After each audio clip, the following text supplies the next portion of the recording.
تو جوان بیٹے کی موت دیکھنا یہ وہی جانتا ہے جس پہ گزری ہو، وہی جانتا ہے جس پہ گزری ہو۔ میرے مقدر میں تھا، میں نے ہمیشہ دعا مانگی، یا اللہ مجھے اولاد کا صدمہ نہ دکھانا، یہ ہمیں اٹھا کے لے جائیں، ہم انہیں نہ اٹھائیں۔ لیکن اللہ کی تقدیر وہ غالب ہے اور ہمیں اس پر راضی ہونے کا حکم ہے۔ میرے نبی کی دعا ہے، اللہم انی اسألک الرضا بعد القضاء، یا اللہ تو اپنی تقدیر پر مجھے راضی کر دے۔ تو بالکل ہم راضی ہیں، میرے سارے خاندان والے راضی ہیں، لیکن جو ایک زخم لگا ہے وہ بہت گہرا ہے، وہ اتنی جلدی بھرے گا نہیں۔ یہ میرا بیٹا سب سے قابل اور لائق بیٹا، تینوں بیٹوں سب سے لائق بیٹا تھا، سب سے نیک بیٹا تھا، اور اس نے غریبوں کے ساتھ کیا سلوک کرنا ہے اس نے ہمیں سکھایا۔ غریبوں کے اس نے دل خرید لیے تھے، ان کے ساتھ بیٹھ کے کھانا کھاتا تھا، ان کو اپنی قیمتی گاڑی میں بٹھاتا تھا۔ جو لوگ اپنی گاڑی کے قریب کسی کو نہ گزرنے دیں، وہ ان کو انہی گندے کپڑوں کے ساتھ، یہاں ایک پاگل رہتا ہے، وہ میلے کچیلے گندے کپڑے پیشاب بیچ میں کیا ہوا اس کو اٹھا کے اور اپنی گاڑی میں بٹھاتا تھا۔ وہ ساری سیٹ خراب ہو جاتی تھی، لیکن وہ اس کو اپنی فیکٹری میں لے جاتا، پھر نائی کو بلا کر اس کے بال کٹواتا، اس کو نہلاتا، اس کے کپڑے بدلواتا۔ اس پورے گاؤں میں وہ پاگل صرف ایک شکل کو جانتا ہے اور ایک نام کو جانتا ہے۔ وہ نام تو پکار نہیں سکتا تھا، کہتا میاں میاں میاں۔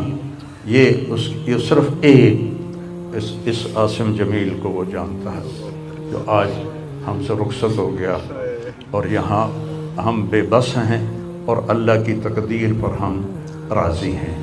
اور السعید من وعظ بغیرہ، موت سے اپنی موت کو یاد کرنا چاہیے کہ ایک دن میرے اوپر بھی یہ آئے گا اور میرا بھی سانس نکلے گا اور زندگی کا دھاگا ٹوٹے گا۔ یہ اس بچے نے وہ کام کیا علاقے میں جس کو میں اپنی تعریف نہ ہو جائے، یہ اللہ کی امانت تھی، اللہ نے اس کو اپنے پاس بلایا۔ لیکن بہت کم والدین کو ایسی اولاد ملتی ہے، بہت کم والدین کو ایسی اولاد ملتی ہے، اور اسے جوانی میں اللہ نے بلا لیا۔ میں راضی ہوں، میرا سارا خاندان بھی راضی ہے، لیکن یہ رونا تو میرے بس میں نہیں۔ اللہ اولاد کے صدمے سے سب کو بچائے، اللہ اولاد کے صدمے سے سب کو بچائے۔ تو چھوٹے چھوٹے غم کے قابل نہیں ہے، میرے اوپر تو بہت بڑا غم ہے۔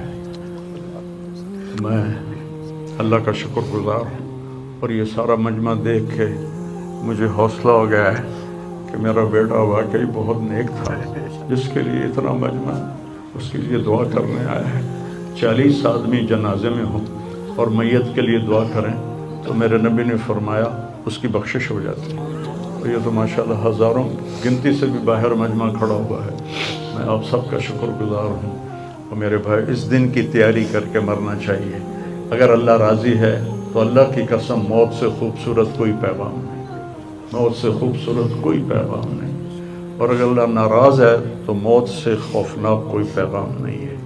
اور یہ میرا بچہ یہ اللہ کی محبت میں ایسے تڑپتا تھا جیسے کسی کو کوئی زخم ہو جائے اور وہ تڑپتا ہے۔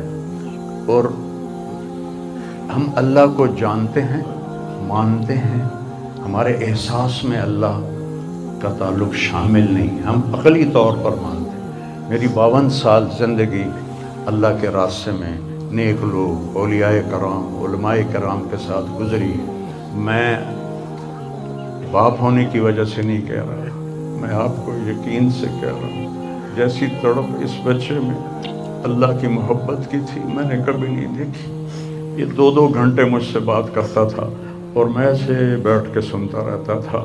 بولنے والا کب سنتا ہے کسی کی بات, لیکن یہ ان پڑھ بالکل ڈسلیکسیا کا مریض تھا, حروف کی پہچان نہیں تھی اسے, تو اس لیے نہ یہ پڑھا, نہ دین کا کچھ پڑھا, نہ دنیا کا کچھ پڑھا. لیکن اللہ نے اس کو عقل, فہم اور اپنی محبت ایسی دی تھی کہ ہمیں محسوس ہوتا تھا کہ اس کے اندر اس محبت کی آگ ہے. اور اپنی ماں سے کہتا, ماں دعا کرنا میں مر جاؤں, میں اللہ سے ملنا چاہتا ہوں, میں اس گندی دنیا سے تنگ آ گیا ہوں. 30 سال کی عمر میں اس نے یہ کہنا شروع, میں جانا چاہتا ہوں. اگر اللہ مجھے کہے کہ تو نے رہنا ہے یا جانا ہے, 1 سیکنڈ میں کہوں گا مجھے تیرے پاس آنا ہے, مجھے تیری ملاقات کا شوق. اور مجھ سے پوچھتا, بابا آگے اللہ ملے گا مجھے؟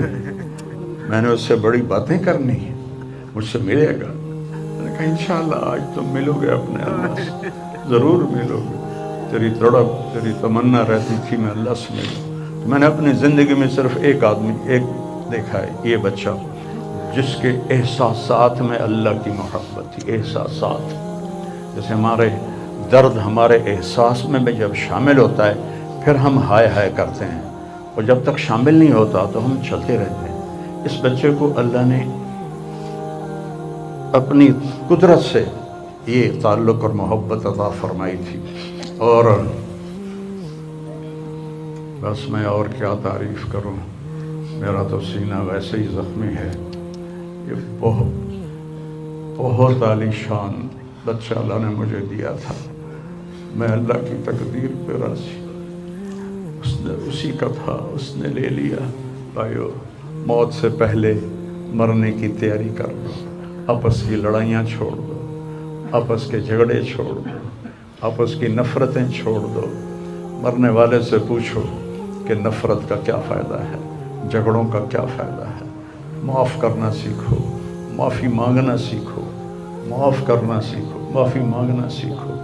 5 نمازیں ہیں, کوتاہی نہ ہو. سال کے بعد روزے آتے ہیں, بیمار ہو تو اللہ کہتا چھوڑ دو.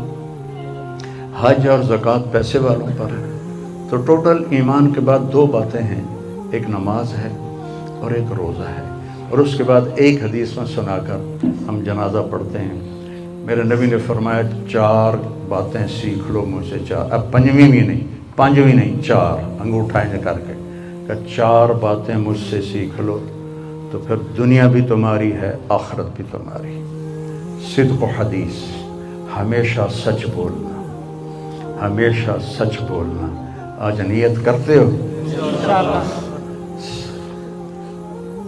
حفظ و امانت, کسی کو دھوکہ نہ دینا, کسی کے ساتھ 2 نمبری نہ کرنا, کسی کو اپنے مفاد اور پیسے کے لیے, اپنے منصب کے لیے اس کے ساتھ دھوکے بازی نہ کرنا.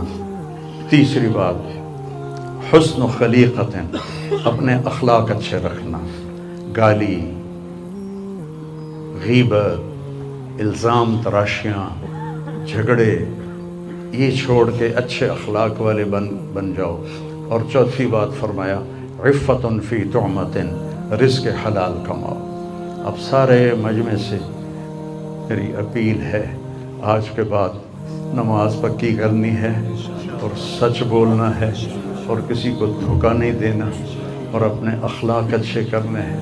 کسی کو گالی نہیں دینی, کسی کو بے عزت نہیں کرنا اور رزق حلال کمانا ہے. تو انشاءاللہ میرے نبی کا وعدہ ہے دنیا بھی تمہاری ہے, آخرت بھی تمہاری ہے. آؤ ہم اپنے بیٹے کو رخصت کریں. تکبیر میں مشہد مرسلی تیری ناموس و حرمت کے ہم ہیں امین, تیری ناموس و حرمت کے ہم ہیں امین. بعد مکہ مدینہ کے تیرا حرم, قرۂ ارض پر محترم محتشم. تیری مٹی کو چھو جائے جس کی جبی, رب رب رحمان کا خاص اس پر کرم، چپ چپا تیرا نور کی کہکشاں، تیرا صخرہ و گنبد بہانا فری، تیرا صخرہ و گنبد بہانا